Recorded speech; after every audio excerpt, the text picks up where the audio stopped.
I put a poem up that one day in Boston, they have a Holocaust memorial there. And as I was walking through there, I saw that poem and it kind of touched me. Actually, it actually kind of offended me.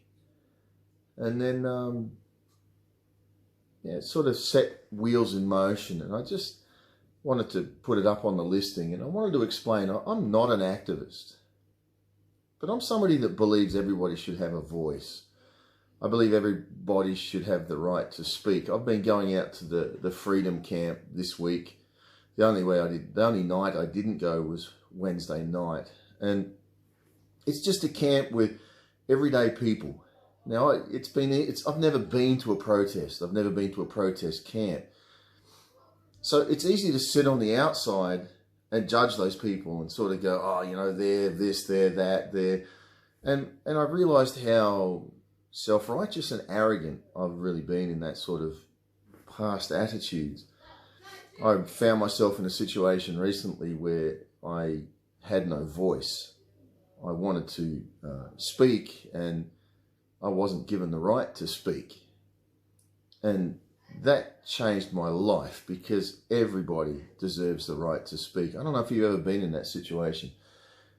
You feel like you're screaming at a wall and the people that have the power to change that and to listen have just removed your ability to speak. And that to me is just a travesty. So I've been out to this camp and I just walk around, I just meet people.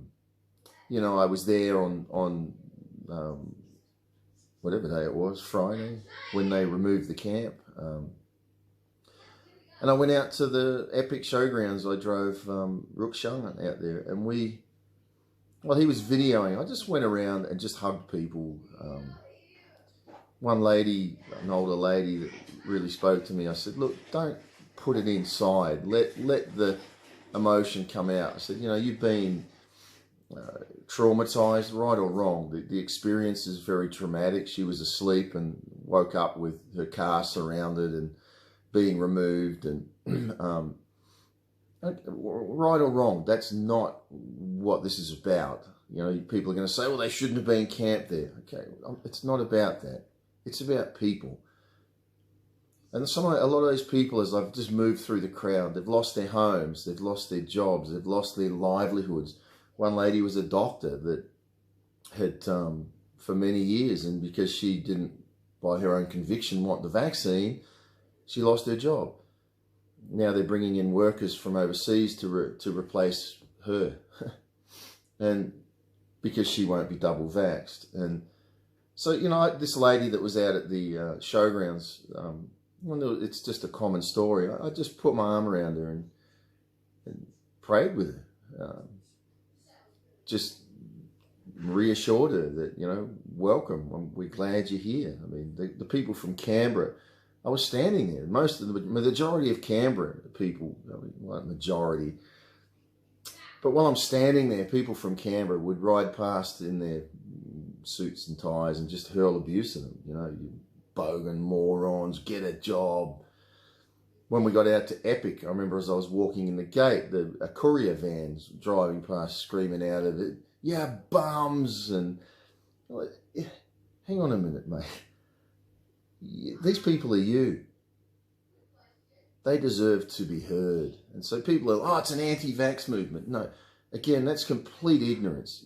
You have not taken the time, if that's your view, to go and meet those people. They are not anti-vax. They are pro-choice. They are pro the right to say what I want to do with my body. They are pro the right to choose. So I put that poem on there because I think it's very pertinent, very true, and very direct. So, no, I'm not a political activist now. I love people. And where there's hurting people, I want to be. Because hurting people have a perspective on life that until you've been through that pain, you don't get. And we've all had those journeys, right? So I just love people. So I'm going there, I'm hugging people, I'm listening to them talk, I'm telling them I love them, I'm walking around with them, I'm serving them in different ways, and I'm loving it.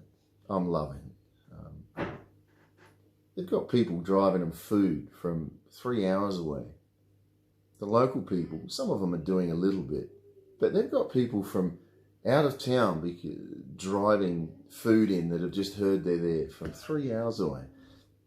You go there and there's a food line that's, you know, hundreds of people long, and some lady that's organised off her own back barbecues and sausages and all these things, and she's not an organiser, she's not the coordinator, she just took it on herself because there was a need.